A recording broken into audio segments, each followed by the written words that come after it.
The story of Jacob and Esau is a wild ride, full of drama, struggle, and deep spiritual lessons. These two brothers, twins born to Isaac and Rebekah, are more than just a family feud. They represent two ways of living, the flesh and the spirit, works and grace, the first birth and the second birth. Esau, the older, comes out strong, hairy, and red. His name even means bronze, which in the Bible is a symbol of judgment and strength. Jacob, on the other hand, is the weaker, the homebody, the one who grabs Esau's heel as they're being born. But here's the twist: God chooses the weak. He says, "The elder shall serve the younger." Esau ends up despising his birthright, treating it for a bowl of stew. He chooses the immediate, the physical, over the spiritual inheritance. Jacob, though not perfect, he's got his own issues with deceit and self-reliance, is the one through whom God's promise flows. The story isn't just about two brothers fighting. It's about how God's grace picks the unlikely, the weak, the ones who struggle, and gives them the blessing. It's a picture of salvation. Sometimes we're like Esau, strong in ourselves.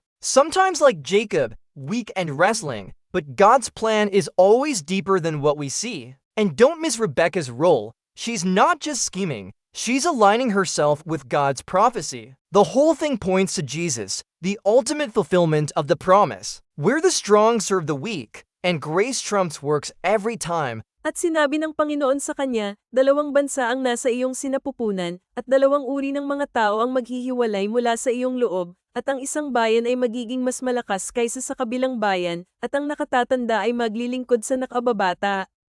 Genesis 25, versikulo 23, KJV.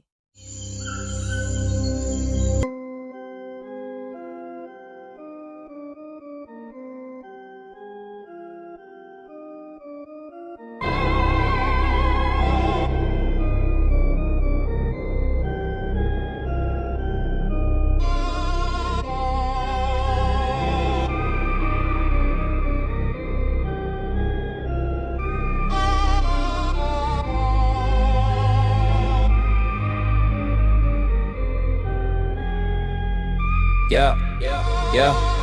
Ang kuwento ni na Jacob at Esau ay isang kapanapanabik na paglalakbay, puno ng drama, paghihirap at malalim na espiritual na aral. Ang dalawang magkapatid na ito, kambal na ipinanganak kay Isaac at Rebekah, ay hindi lamang simpleng pagtatalo ng pamilya, kundi kumakatawan sa dalawang paraan ng pamumuhay.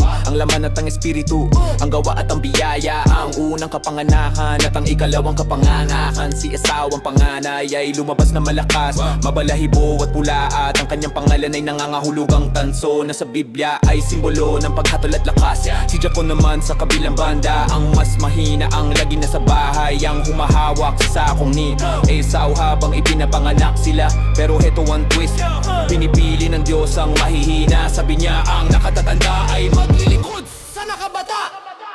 Sa huli, kinamuhian ni Esau ng kanyang pagkapanganay, ipinagpalit ito sa isang mangkok na nilagang pagkain.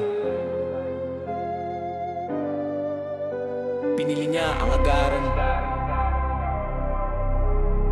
ang pisikal,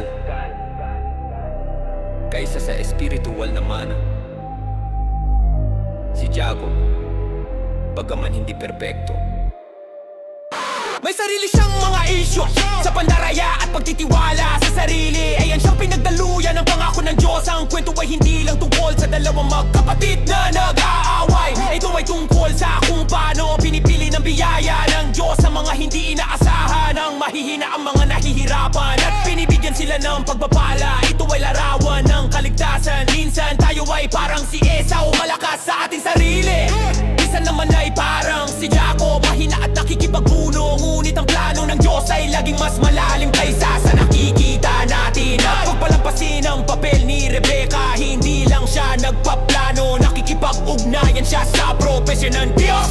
Ang buong bagay ay tumutukoy kay Jesus, ang pinakamataas na katuparan ng pangako, kung saan ang malalakas ay naglilingkod sa mahihina. At ang biyaya ay laging nangunguna kaysa sa gawa.